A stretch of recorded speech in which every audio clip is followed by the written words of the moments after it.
Hi everybody, it's Dave Stouse. I'm a partner here at Husch Blackwell and co-practice leader of Husch's Privacy and Data Security Practice Group here. I'd like to welcome you to our program today and thank you for joining. I am compelled by the partnership agreement to provide some introductory remarks about CLEs and all those types of things, but I can't stand them, so I'll get through them as quickly as I can. Their CLEs, there's a slide on that, a couple of slides before you jumped on, so you can download it, get all the information on CLEs. I know that's important, and we want to make sure we provide those to you. Questions, if you have questions, feel free to ask them. We will do our best to answer them throughout the course of the program today. There's only so much we can do, obviously, while we're speaking and trying to answer questions at the same time. But we'll do our best, and I think a lot of you know as well, in the past, it's not unforeseen to receive an email from me at 5 a.m. on a Sunday morning responding to some data privacy question that you have. So we do try to do our best to answer things that we think we haven't answered throughout the course of the program. Okay, so that's all the introductory remarks I have. This is your panel of speakers today. We've got Malia, Shelby, Yufan, and myself. What I will tell you is if you click on those, use your camera to open up those QR codes there, that will take you to our LinkedIn profiles. I always encourage people to, friend or follow us. If you are here, chances are you are interested in this topic. And if you're interested in this topic, why not, follow us in our thought leadership that we push out. So anyway, I'll give a couple more seconds delay so it gets you guys to do that. But yeah, don't be bashful in that regard. Okay, if you've attended a prior webinar, you know that we like to start with a roadmap. It kind of gives you guys an idea of where we're going, and maybe we can you can anticipate and hold off on some of those questions in case we're going to hit them throughout the course of our discussion today. What I will say is we have a lot to cover today. There's a ton. And it's sort of the backstory, right, is we did a similar webinar last year in about August of last year, sort of like a survey of what's going on, and it got a lot of traction. A lot of people wrote in and said they appreciated it. So we decided to do it again this year. And lo and behold, there's even more going on this year than there was last year. So what I'll tell you is we're going to do our best to jump in. We're going to hit a lot of topics today, give you a lot of information. If you have all the questions, obviously, feel free to ask them. But yeah, that's what we're going to hit. And it's going to be really, 1 through 6 there is U.S., and then we're going to pivot and do the world and talk about, a few locations of interest. There's just a ton going on, as you might suspect. Okay, so having said that, we are going to pivot to U.S. developments, and I am going to go to the next slide, California, and turn it over to Shelby, who is going to talk to you about enforcement overview of the CCPA. Hi there, this is Shelby. Like Dave said, I'm going to start with recent developments in California under the California Consumer Privacy Act, also known as the CCPA. I'm going to begin with general enforcement overview here under the CCPA. In July, the Attorney General's Office published 27 illustrative examples of non-compliance notices that it sent to businesses during its first year of enforcing the CCPA, which provided a really rare glimpse into the AG's enforcement priorities. These non-compliance notices were sent pursuant to the CCPA's 30-day right to cure, which provides businesses with 30 days to fix any non-compliance issues after receiving one of these notices from the AG's office. So because of this 30-day right to cure under the CCPA, there have been no public enforcement actions because alleged violations were remedied by businesses prior to enforcement proceedings. So we haven't seen any public enforcement actions yet. Now, an interesting aspect to these enforcement efforts is that the Attorney General's Office will no longer be the primary regulator of the CCPA. The California Privacy Protection Agency is going to take over that role. And additionally, once the California Privacy Rights Act, or the CPRA, goes into effect, it will eliminate that right to cure. So to dig a little bit more in here, the office sent enforcement notices to a wide range of businesses spanning a variety of industries, kind of shown here on this cool graphic on the slide. Industries including mass media and entertainment, automotive, the pet industry, consumer electronics, education, your social media, online advertising, and so on. So this wide variety of entities receiving the enforcement notices seems to suggest that the AG is not targeting any particular industries or types of businesses. So the absence of a certain type of industry or business from this list should not be given any particular weight, since these are illustrative examples. So we have also put together this chart on this slide identifying the various types of deficiencies ranked in descending order by the number of times the enforcement examples cited the deficiency. So in many instances, a single enforcement notice covered multiple deficiencies. Now, unsurprisingly, the examples indicate a focus on vetting online privacy policies and ensuring that businesses are providing proper methods for receiving consumer requests. The examples also show a focus on the sale of personal information, including whether a business is providing the "do not sell my personal information" link and stating whether the business sells personal information. So here we've put together some key takeaways that can be drawn from these 27 enforcement examples. So first, a focus on publicly available disclosures and information. So it should come as no surprise that the most frequently cited deficiencies concern privacy policies, consumer requests, and the opt-out of sales. These disclosures are publicly available for review and, because of that, critique. So it's important that businesses subject to the CCPA ensure that they are tracking these requirements for these types of disclosures, and also just generally making sure that privacy policies are readable and understandable. The second, like I mentioned on the last slide, is a focus on "do not sell my personal information." So the opt-out of the sale of personal information came up in a number of ways in these examples, including businesses failing to provide that required link again, failing to state whether they sell personal information, and failing to obtain opt-in consent for the sale of minors' information. So this also seemed to be a focus here. So third is recognizing global privacy control signals. Although global privacy control only appears once in the examples, over the past few months, the Attorney General's office has shown an increased interest in enforcing GPC signals. In short, a GPC signal will allow consumers to flip on a global setting regarding their privacy preferences. So for example, under the CCPA, maybe a consumer flips on that global setting, opting out of any sale of their personal information. The Attorney General's office has showed an interest in making sure that businesses are going to recognize this signal. So fourth are cookies and other tracking technologies. Many questions still remain regarding how to approach cookies and tracking technology. The notices only contain 2 examples that discuss tracking technologies, but the examples do not provide an in-depth analysis or any really factual detail of how to address this. So we see this as an issue that's going to continue down the road. And fifth, which seems like kind of an obvious one, is complying with all CCPA provisions. The office pursued enforcement on a wide variety of topics, and the CCPA, as we know, is complex, and it's only going to become more complex when the CPRA goes into effect January 2023. So complying fully with the CCPA is a necessary takeaway here as well. And sixth, preparing for an uncertain future here. Like I mentioned at the start of these California slides, the agency is going to be taking over this role from the Attorney General's office.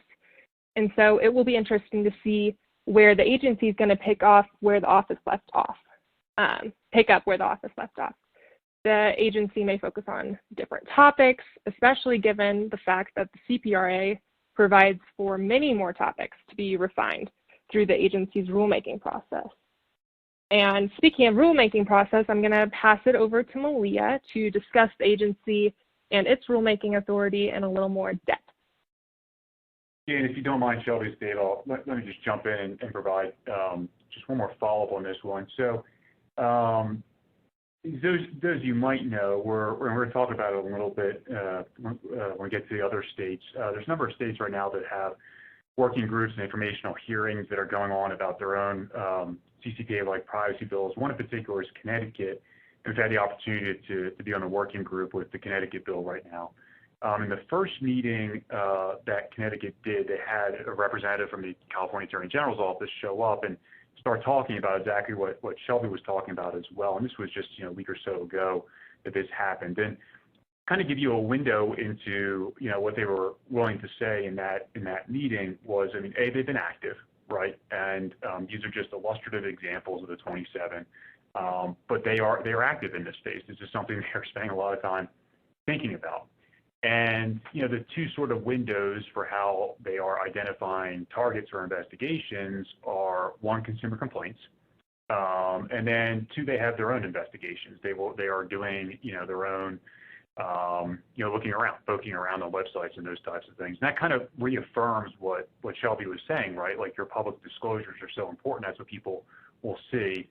There was discussion, though, of saying, hey, there have been instances in which we've looked at service provider contracts and dug in to see whether that's a sale, because we want to make sure the service provider contract is there. So a level of sophistication there. It was also mentioned that they're consumers. And so as they interact with companies in their own capacity, in the individual capacity, they are also paying attention as well, right? So this all sort of boils into this is happening, this is ongoing right now. And then sort of the last thing that I'll point out is Shelby mentioned the global privacy control signal. It was mentioned a number of times during the remarks of the AG's office in that setting, a number of times, about the global privacy control signal. And it's really something to think about, making sure that your company is complying with. It's setting aside whether or not the CCPA really says they can do it, and regulations and all that type of stuff. The AG's office thinks that they have the authority to say that people need to recognize the global privacy control signal, and so they're looking for it, and they are definitely enforcing it. And so something to pay attention to. With that, I will finally turn it over to Malia, who will talk to you guys about other aspects of the CCPA. Great. So before we jump into the agency updates, just wanted to update you on what's going on the legislative front when it comes to the CCPA. So the legislature adjourned earlier this month, and only one bill made it to the governor's desk for signature, and that's AB 335, and it's really just another narrow exception from the right to opt out of sales, and it's limited to essentially the boating industry between manufacturers and dealers sharing certain ownership information. What didn't happen this last legislative session were any extensions or updates to the B2B and employee data exemptions that are set to sunset come January 1, 2023. So when McTaggart, the man behind both the CCPA and CPRA, when he was drafting the CPRA ballot initiative, there was talk that he wanted to do a wholesale exemption, at least for the employee data. And that's kind of what we've seen with Colorado and Virginia. But reportedly, after meeting with your labor and employment lobbyists and advocates, he settled on this 3-year exemption. So that's definitely something we're going to be looking for in this next legislative session, to see if any action is taken to extend those exemptions. And so the legislature reconvenes early January. Okay, so the California Privacy Protection Agency. Shelby was alluding to this earlier. They are charged with implementing and enforcing, alongside the Attorney General's office, the CPRA. Right now, it's comprised of a 5-member board, and they have a lot on their plate. They're both tasked with really creating this agency, both from an operational perspective, staffing the agency, and then the substantive aspect, which is rulemaking. And they have a tight deadline there with final rules statutorily required by July 1st of next year. So at this point, they've had a lot of public meetings, some of them closed to conduct interviews for some of the positions they're hiring for. But the last substantive meeting was on September 7th, and they covered a lot of material there, basically addressing those three big issues, which is how are they going to staff this, particularly in order to draft the regulations. They need to set up policies and procedures, and then actually get to the rulemaking piece of their function. So in that September 7th meeting, both the chair provided an update. There were updates by the various subcommittees that are in play. And the update was the staffing for the agency overall, I think, has been reported that they're looking to hire probably about 50 people. But in the short term, for their immediate needs, they're hiring some executive positions. One of them being the executive director, a chief privacy officer. They've also talked about posting the chief privacy auditor, and that individual is going to be responsible for doing the audits of the various regulated businesses to ensure compliance. And then they're also looking to do temporary staffing. What they really need is to borrow individuals from other agencies and departments who have experience in rulemaking. And they said one of the biggest challenges there is that there's a lack of staff to be borrowed, essentially. But they're looking to get that up in order through interagency contracts and get that in place sooner rather than later. And then in terms of rulemaking, again, they have that July 1st deadline. And there's a lot of regulations to be drafted. They're increasing rules by 2/3 as compared to what we already have under the CCPA. And right now, they've started to initiate a preliminary rulemaking activities. So what they need to do in order to actually draft and submit regulations is they need to provide notice to the Attorney General's office that they're formally taking over that rulemaking authority from the office. They have not done that yet. So right now they're in the informational gathering stage. They plan to hold public informational meetings. Just last week they issued an invitation for public comments on preliminary rulemaking, which we'll go through in the next few slides. And until that time, when they provide that notice, right now they're just trying to be informed before they draft the regulations. And in the new regulations, they're both going to be updating existing CCPA rules as well as creating new topics of regulations that are under the CPRA. So like I said, on last week, it was September 22nd, they officially invited public comment on their preliminary rulemaking activity. And these comments are eventually going to be available to the public, but basically anybody with interest is able to submit written comments, and it can be on any of the topics that the agency has rulemaking authority. But the agency did highlight 8 areas where they're particularly focused. Again, new concepts under the CPRA as well as big shifts from the CCPA to the CPRA. And so just going through some of those quickly, there's new concepts about high-risk processing by businesses. Businesses are going to have to start doing their own audits and risk assessments. So what should the scope of those audits and assessments be? What constitutes high-risk processing? This idea of automated decision-making and the right to opt out of that. What should the agency's rights be in terms of auditing businesses, and should there be any safeguards put in place to protect the personal information? Also, what's working, what's not with consumers exercising their rights. There's also a new right to correct inaccurate information, so defining some of the parameters there. And then these last few items that they've highlighted, there's that new concept, if you've attended some prior webinars or otherwise familiar, there's this concept of sharing under the CPRA, which is distinct from selling. So how to opt out of that. There's also a new limited category of sensitive personal information and the right for users to be able to limit a business's processing of that information.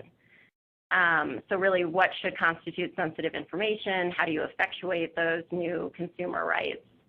And then also under the CPRA, there's a right for consumers to ask for information that goes beyond the 12-month look-back period that we currently have under the CCPA. So there's caveats to all of that, which is when a business finds it impossible or it's unduly burdensome. So what's the parameters of those exemptions for businesses? And then generally just any comments on either new terms, precise geolocation, dark patterns, but also should changes be made to the definition of what constitutes personal information or sensitive information. So they've tried to narrow, I think, the scope of where they're trying to focus their attention and where they find they're going to have the most obligations, but you know, I imagine they'll receive comments across the board. You know, on that, right, before we leave that topic, I think it's worth noting that if this is important to you, now is your time to engage, right, in that rulemaking process, right? They are soliciting comments and they want to hear from people. It was an incredibly laborious project with the CCPA regulations. Tons of comments came in, but, you know, they read them, right? The AG's office read them, and they're required to respond to all the comments, so they're required to actually respond to everything. So if you have a concern, now really is the time to engage in the forthcoming. Well, yeah, and I'm not sure that they're going to necessarily respond to these public comments because this is all a little more fluid for preliminary, but they're going to be out there, and they did acknowledge during one of those board meetings that they are going to be looking to the public record. So that whole Attorney General rulemaking process we went through in advance of the CCPA going into effect, those are going to be, you know, relied on heavily by this agency. So what does that mean? What do the next, I guess, 9 months look like now to meet that July 1st deadline? It means that they're going to do this preliminary rulemaking exercise, information gathering. Once they provide that notice to the Attorney General's office that they're formally taking over, it's a little bit more rigid and formal of a process, and I think they're trying to push that off as much as possible, mostly to get staffed. But basically, we can probably expect that we're going to see draft regulations this winter, meaning January or February, mostly because they need to be allowing for 45-day public comment periods after each issuance. Notably, there was a lot of discussion among the board members of, is this possible? They're like, we need to make it a priority to push this deadline back. But, you know, following that up with recognizing this is really important, and they agreed to meet more frequently to hire people to get these draft regulations. So we'll see if any legislative action is taken to push that deadline back. But again, the legislature is limited in their ability to amend the CCPA to instances of furthering the intent and purpose of the CPRA and CCPAs. And also, they don't come back into session until January, which is kind of when those new regulations should be coming out. So ultimately, we'll see what comes on that front, but there'll be a lot of activity, I imagine, over the next few months from California. And now we're going to switch to the other states that have come forth with privacy legislation, so I'll pass it back to Dave. Yeah, thanks. I mean, this is in the Department of, but wait, there's more, right? And so I think the first note is, you know, we put these slides together and we were pulling, you know, try to interest you guys in our slides. We were pulling pictures of state flags, and that's Virginia's flag. And that's kind of, you know, it's aggressive, right? I mean, that's aggressive. I can't say I've ever really noticed Virginia's flag before, but yeah, it's there, right? So, you know, backstory on Virginia, then, for those of you, I think you know, if you've been with us before, you know, Virginia passed a law, right? Virginia passed the Virginia Consumer Data Protection Act. It goes into effect January 1st, 2023. In the last portion of that legislative rulemaking process, there was concern that the legislation had sort of been brushed through, right? And, you know, there's points and counterpoints to all that. I don't want to get into the weeds on all that type of stuff. But the point being is that they added a working group, right? And so the idea was, okay, this isn't going to go into effect until January 1st, 2023. So we can use the next legislative session to address anything that needs to be addressed, right? We saw this with the CCPA back in the day where they went through this rulemaking process. So as part of that, they added a section to the Virginia Consumer Data Protection Act, the VCDPA, that established a working group, and that working group has been having meetings. You may not have realized it, but they've been having meetings, right? And so, there's the stats on it, right? You've got 11 members, and they try to get a group of people who are kind of like from all walks of life and interests, like privacy advocates versus people who are not privacy. I don't want to say not privacy advocates. That's the wrong word of saying it, but like business, on the interest of business and those types of things. So they've got sort of like this drawing from all different sectors. They've had 4 meetings to date. They've got one more scheduled for October 13th. And then they're going to publish a report November 1st in anticipation of the legislature opening again, and then they'll consider legislation. Okay? All right, so let's just kind of go through then, what these meetings are at a high level. The long quote, don't expect you to read the whole thing, but the first meeting here, the June 14th meeting, was an introductory one, right? And they present an overview of the BCDPA. There was a lot of talk at the beginning from the chair about, hey, we actually, this, you may have thought this was a rush process, but it wasn't a rush process. We actually were thinking about it, and it was interesting. It was sort of like a justification for their legislative process at the beginning.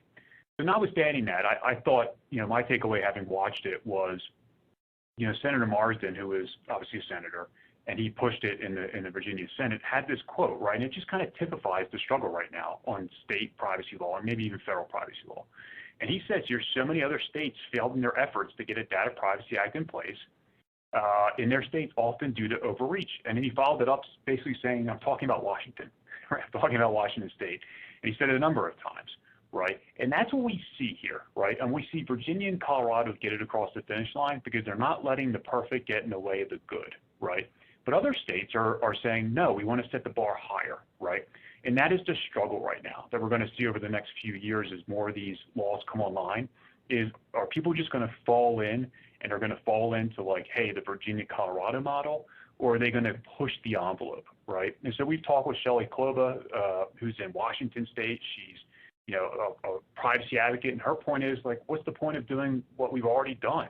Let's push the envelope, right? And so that's the struggle here. And to the point, Virginia was acutely aware of that. And their point was, let's get it out there, and then we can tinker on it after it's passed, but let's do something rather than nothing.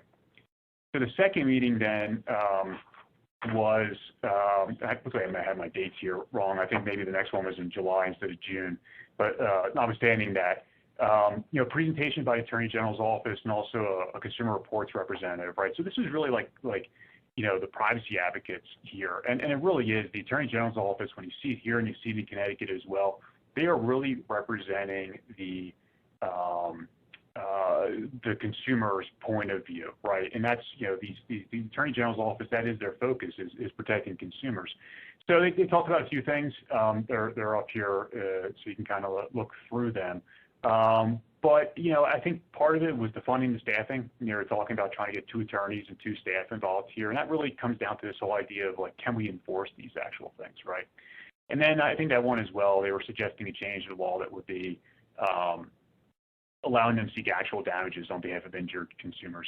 And, a lot of this was people were saying things like, okay, hey, when you get to this point, can you propose actual like language that we would put in the statute itself? And so I think we'll see in that November 1st report, we may actually see actual like legislative proposals. Consumer Reports there, again, the adding of the universal opt-out provision, you're going to see that a lot. You're going to see that a lot this year. So Colorado's law, the Colorado Privacy Act, requires the universal opt-out provision, which is the global privacy control. I know we've got a number of questions on those, right? That's where people are going. What that is, like it's in a nutshell, right, is, I don't want to be tracked around the internet. I don't want your cookies tracking me around the internet, right? So do I have to go on each individual website and opt out of sales? Or can I download like a browser extension or GPC, and that can signal to every website I go to that says, I don't want to be tracked, I don't want to be tracked, right? And so what consumer advocates are really focusing on is, hey, it's easier for a consumer to go to one place and opt out of everything as opposed to going to each individual website and opting out of everything. I think that this provision, based on everything we're hearing and we're seeing, I think this provision gets added to a lot of privacy laws this year. I think they're going to propose it in Virginia. I think it's already been talked about in Connecticut. California is its own beast. It's optional in California, but the AG's office is saying it's mandatory in California. So there's a little bit of a tug of war there. But point being is like this is the next thing that we're going to see, and it kind of shows you as well where like Virginia passes its law and Colorado goes one step further, and now Virginia is looking at Colorado and saying, well, why don't we do that? Why don't we add that provision in here, right? And then removing the sunset or sunsetting the right to cure. So Shelby talked a lot about that with respect to the AG's notice of violations when she's talking about the slides earlier today, right? Those illustrative examples, and you know, she was focusing there on, hey, we got this 30-day right to cure, which is going to disappear in the CPRA. In Colorado, you're going to have a right to cure, but that's going to sunset, right? So in a couple of years or 18 months, it's going to sunset. You don't have the 30-day right to cure. I think actually it's 60 days in Colorado. The point being is Virginia has it right now, and what they've been talking about is sunsetting the right to cure so that you have a couple of years to get in compliance, and then it'll go away. That is a big, big item for Attorney General's offices. Right, they are really focused on that, and their point of view is, listen, point me to any other consumer privacy law out there that has a right to cure, right? And it's a really powerful argument when you think about that. Okay, so the next meeting, August 2021, Governor's Office presented, again, universal opt-out provision, right? The Governor's Office is pushing that as well. Increased protections for children as well. LexisNexis sent a representative, talked about modifying the right to deletion to essentially, you know, better track their business model, had some interesting points there. I don't know that that's, you know, applicable to many of the ones listening in today, but, you know, that advocate was there on behalf of LexisNexis. And then, you know, the August 17th meeting as well, continuing on here, had a few more speakers there, right, from National Insurance Crime Bureau representative, Consumer Federal of America representative, and then Virginia Citizens Consumer Council. So the point being is, you know, this working group, right, is hearing from a lot of different perspectives, and a lot of different people are showing up to talk about what they would like to see in this bill next year. And then finally, there was this meeting that was earlier this month, September 13th, and they just had one speaker there. Sorry I couldn't make the slide fuller, but there really wasn't a lot to say about this meeting. Association of National Advertisers, and they requested a change to the definition of sensitive data. This was a little bit uneven. It was basically, you know, there's a fair amount of questions asked as well, because there's this category that Virginia's going to create of sensitive data, and it's going to include things like geolocation, geographic location, right? And there's other aspects as well that's going to be covered under that definition of sensitive data. And this is basically like advertisers saying, hey, we'd like to use that sensitive data for advertising, and then trying to make a use case for saying, you know, this brings value to consumers, was their point of view, right? I'm not saying one side's right or wrong, but that was expressed during this. So again, you know, what this comes down to is we will see a report that gets issued November 1st, so about a month from now, give or take. And that is, again, going to suggest changes to Virginia law that may or may not happen during the legislative cycle in Virginia, but stay tuned, we're going to see more. With that, let me turn it over to Malia, and she will chat about what's going to happen in Colorado. Yes, so Colorado, which is where we're located, we are the third state behind California and Virginia to implement comprehensive consumer privacy legislation. This has a slightly later effective date, which will be July 1st of 2023. What we did want to note, you know, Dave went through the working party for Virginia, or working group, but here in Colorado, when the governor signed the bill, he, you know, strongly suggested that there's a lot more change probably coming in the next legislative session. Said the bill was passed in haste, and there's going to be a lot of cleanup. So we'll see kind of which way that ends up leaning, maybe consumer, maybe business friendly. I kind of imagine the latter probably in the state of Colorado, but we'll see what comes. But that was an interesting take when he signed the bill. Yeah, I mean, we tracked it, right? I mean, we tracked a lot of the legislative committee process there. It was pretty surprising to see Paula say it was passed in haste. I mean, anything but, it seemed like. Yeah.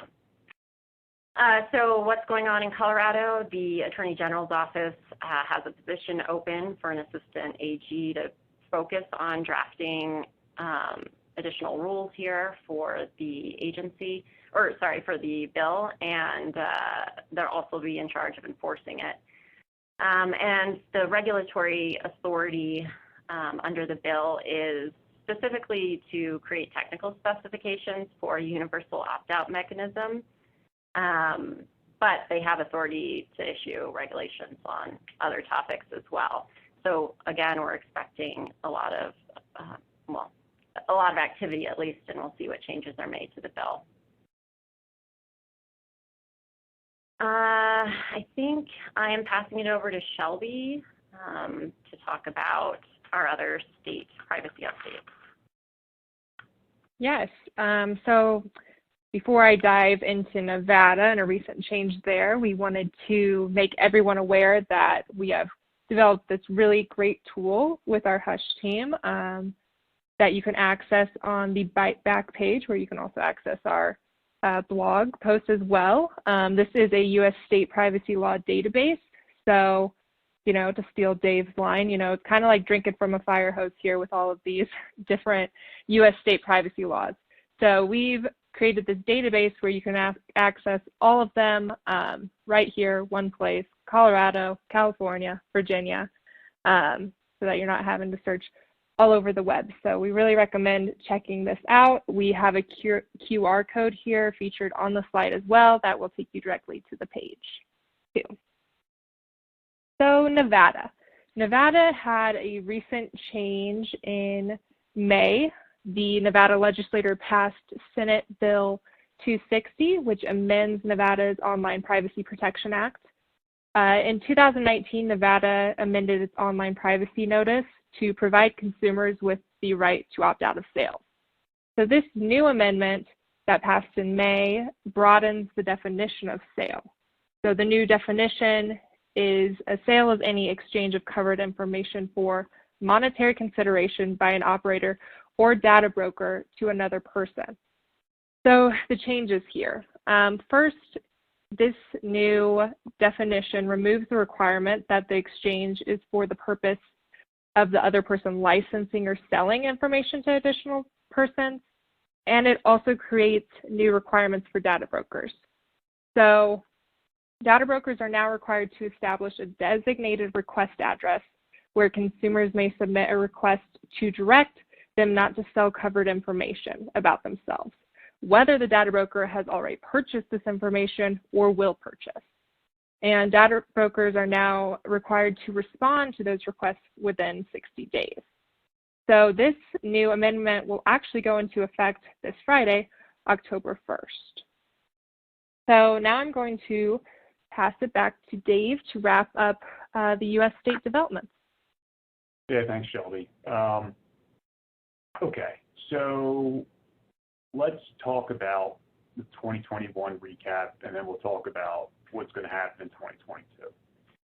So for those of you who don't know, this is our state privacy law tracker. So last year we tracked all of these bills as they came out, color-coded them, right? Inactive versus active legislation, and versus passed legislation. We've got 3: California, Colorado, Virginia, as Malia said earlier. We'll do it again this year. We're already tinkering with the 2022 state privacy law tracker, so to be continued on that regard. In that regard, 27 states proposed legislation last year. Colorado and Virginia passed their bills. The bills in Ohio, North Carolina, Pennsylvania, Jersey, and Massachusetts are still active. That has to do with those legislatures running on a different type of schedule. I mean, most of these legislatures run on Colorado closed in June, right? I think it was end of June or mid-June. But point being, a lot of state legislatures open in January and they close in May or June, depending on the year and their schedule. Some of them stay open for a couple of years, like Massachusetts. So anyway, there's some irregularity here, and we'll talk about those other states. There's been no movement I've seen on North Carolina. There's been no movement I've seen on Pennsylvania. There's been no movement I've seen on New Jersey on those bills. In addition, what we did last year was we pushed out on the blog, we pushed out weekly updates. So if, tracking state privacy law legislation on a daily basis is not in your interest level, you can rely on us to get you out like weekly updates. And I think what we're going to do is we'll start that up again maybe like in mid-January once enough of these legislatures open and enough of these bills get proposed. So anyway, so stay tuned. We'll have a couple things starting in the new year with the 2022 tracker and also with the weekly updates coming back. So let's talk about 2022 though. Okay, and I think this year, I think one of the things that I'm excited about this year is I think we've done a better job of being proactive about identifying what's about to happen and be able to relay that information to you guys. So let's walk through this a touch, right? The Oklahoma bill gets pre-filed. That's already on the books. So Colin Walkie has already pre-filed his bill. Both bills are going to be run. The one from last year that passed the House, not the Senate, and his new bill are both going to get run. Ohio, September 16, they referred that to committee, and in fact, this morning, Ohio held a hearing. I have not been able to listen to that yet. I'm told it was about 20 minutes long, and they just presented the bill.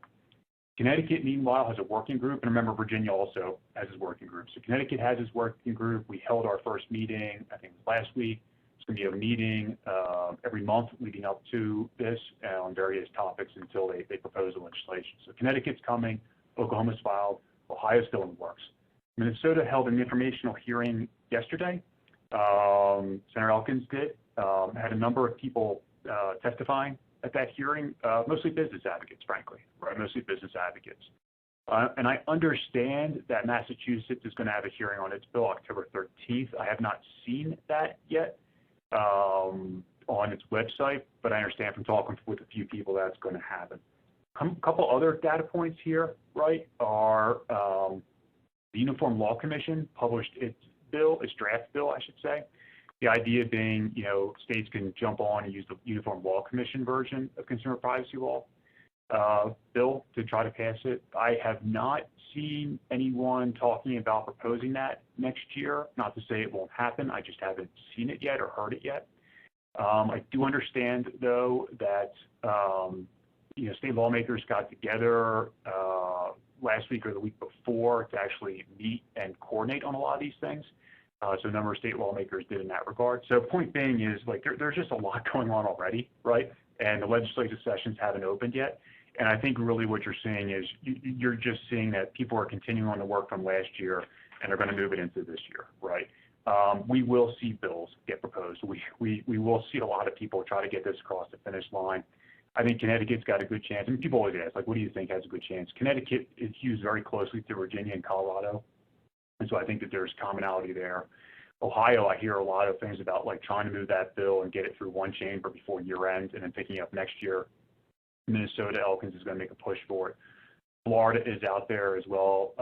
Garland is going to come back with her bill this year. That's already been said publicly. We know that. We know they got very close last year as well. So there is more coming. And we will see other states jump into the fold here that we're not tracking right now. It's bound to happen. And then, of course, the Washington Privacy Act will come back next year, I'm sure, for round 4, and we'll kind of see what happens there.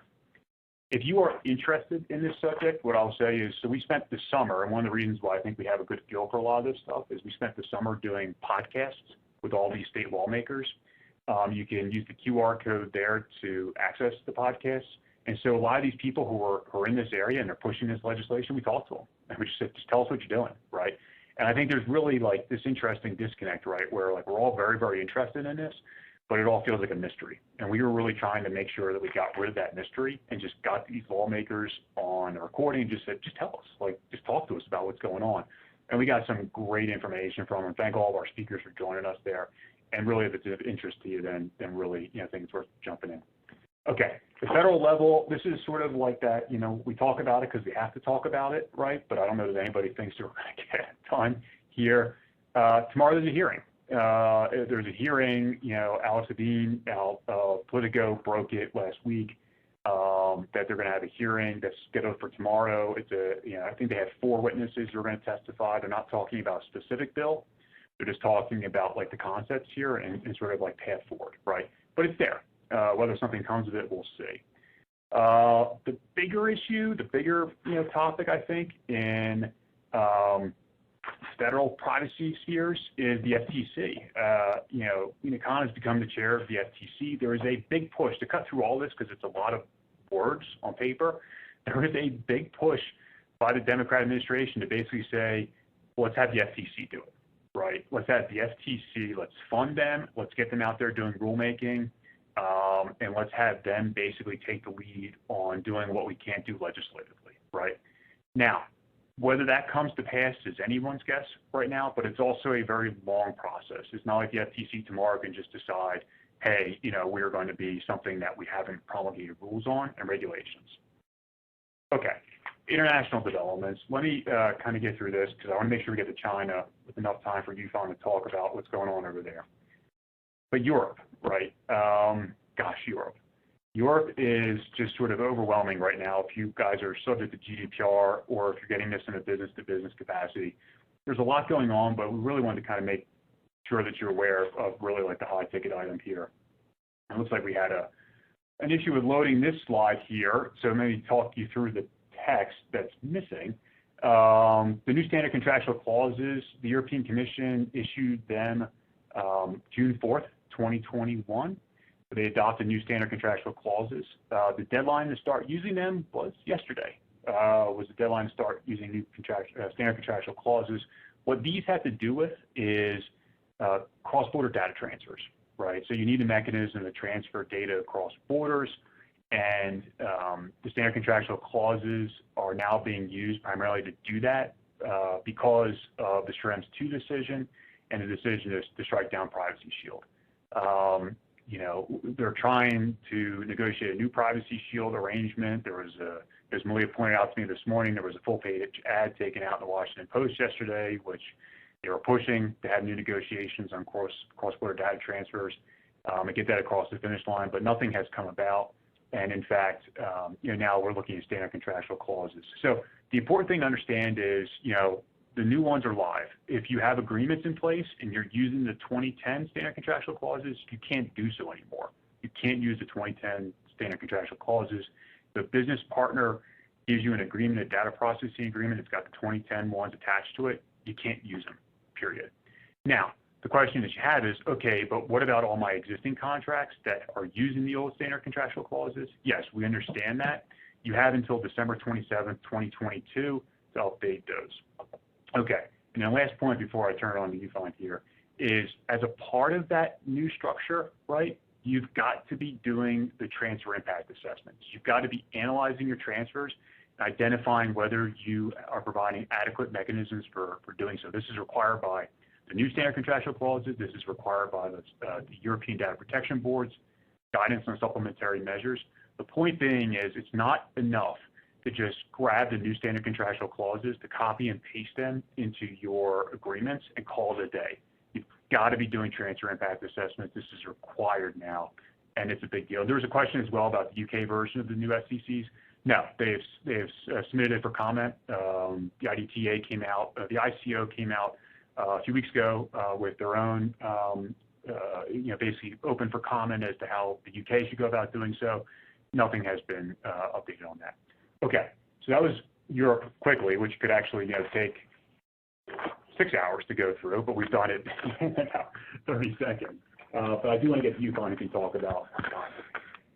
Hey guys, Dave said this is Yufan Wong. I'm going to be talking about this new law. It's going to be effective November 1st. It's been translated as the Personal Information Protection Law, or PIPL.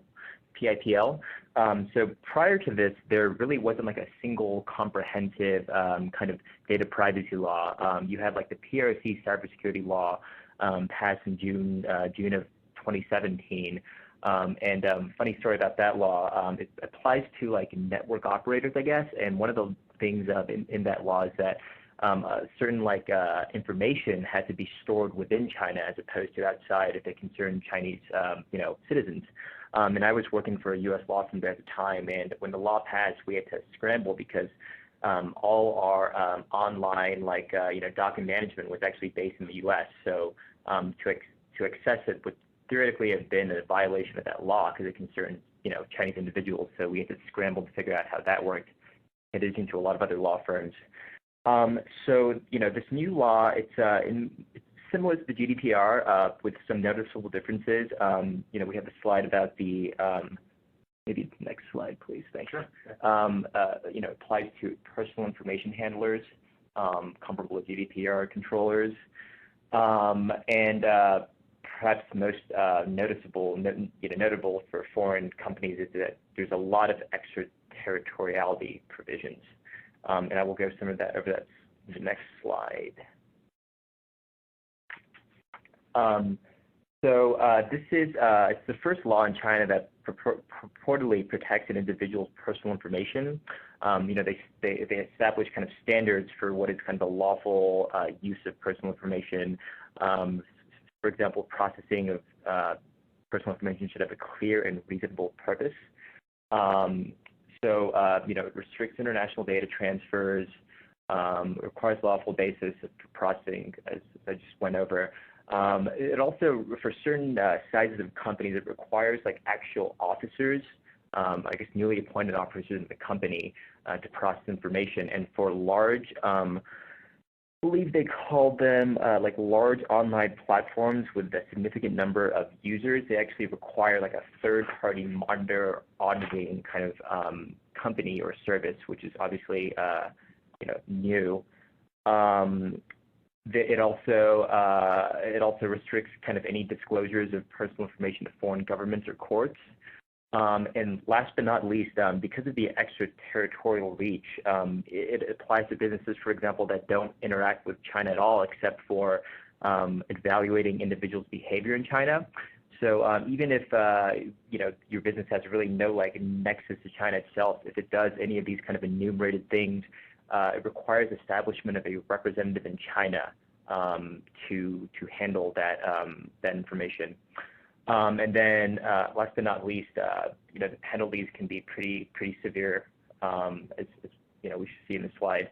So obviously it hasn't come into effect yet. There's still a lot of undefined provisions in the law, such as they have not specified the form of like consent you must get from individual citizens. So there's still a lot to kind of unpack and decipher, but it looks to be pretty significant for people doing business even tangential with China.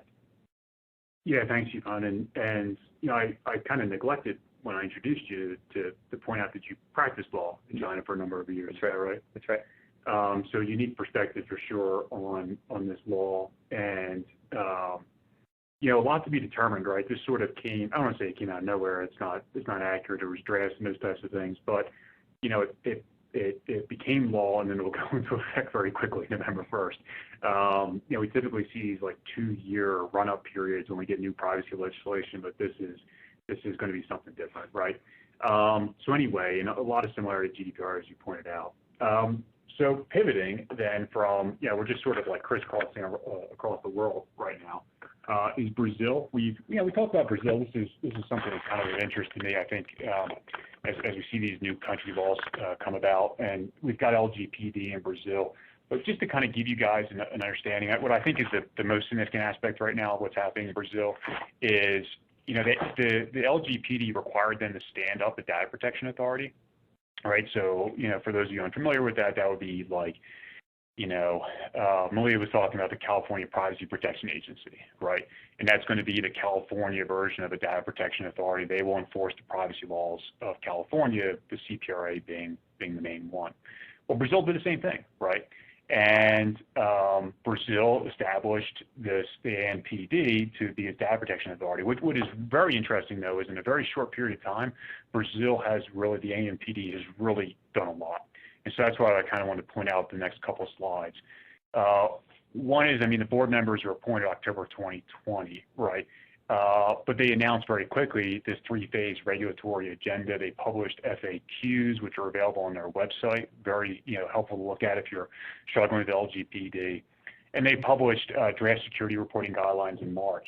And then pivot to the summer, then they've got more guidelines that they're publishing. You can see they're just, the point being is this, right? They're just publishing a lot of content right now. They've also published, I think the June 2nd, 2021 one is really of note, where they've addressed this issue of the definition of controller processor and data protection officer.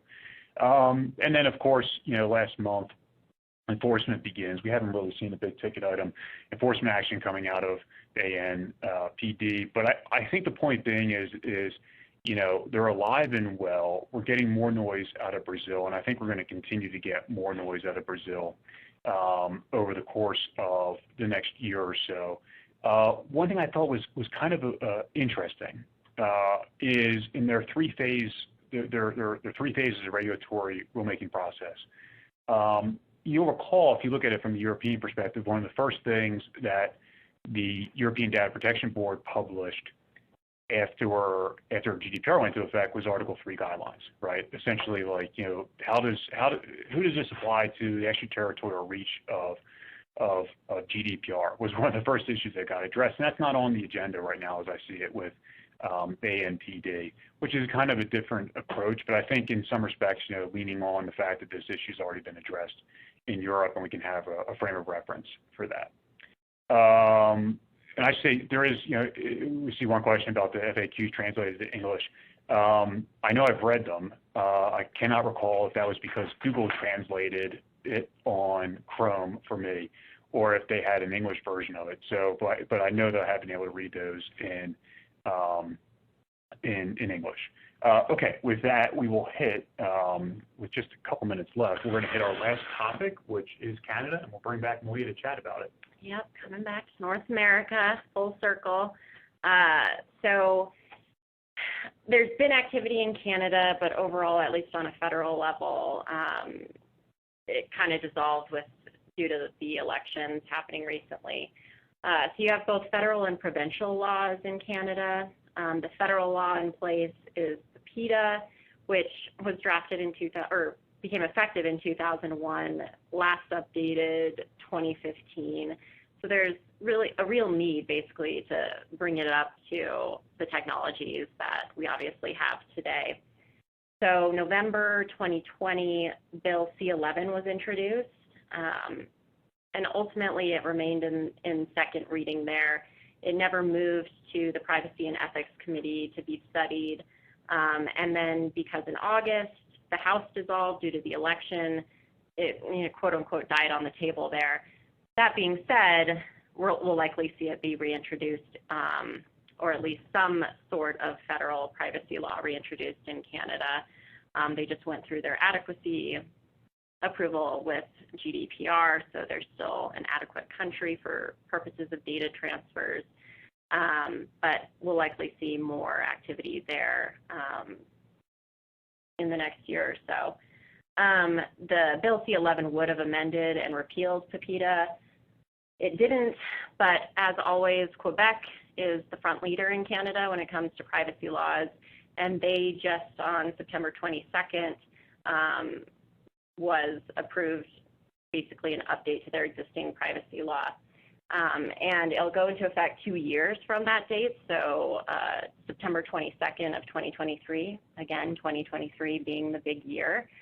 And essentially it's going to require a lot of new requirements, both being service provider contracts, updates to privacy policies, additional consumer rights.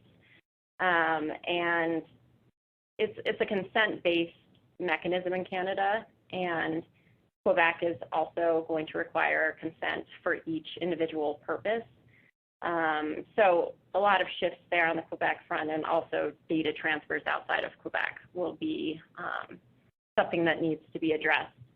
Some of the provisions are going to go into effect a year from now, so September 22nd, 2022.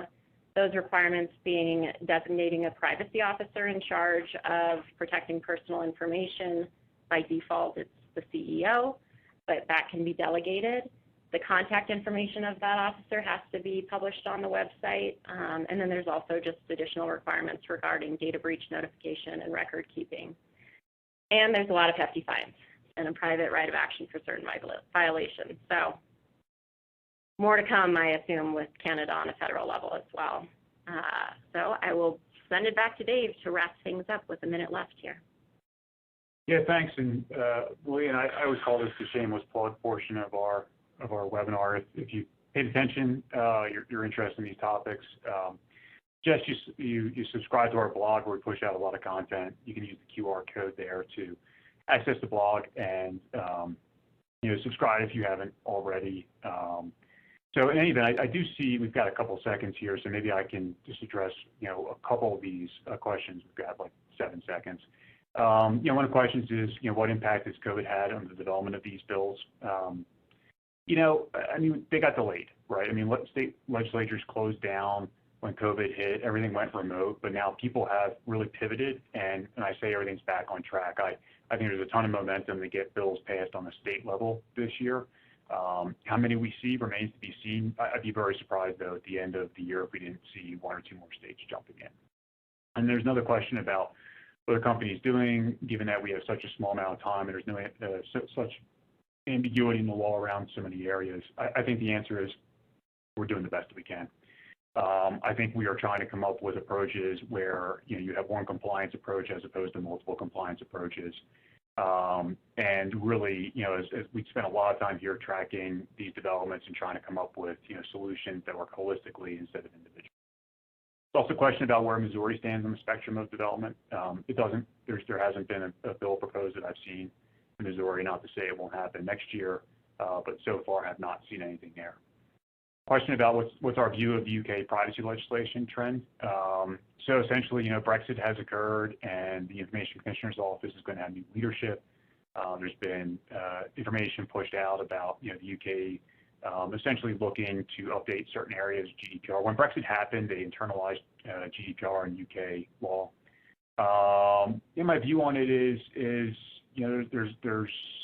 it's mixed bag, right? I mean, I think the ICO has always been a practical data protection authority, and I think that's an important voice to have on these issues is practical, especially coming from a business sense.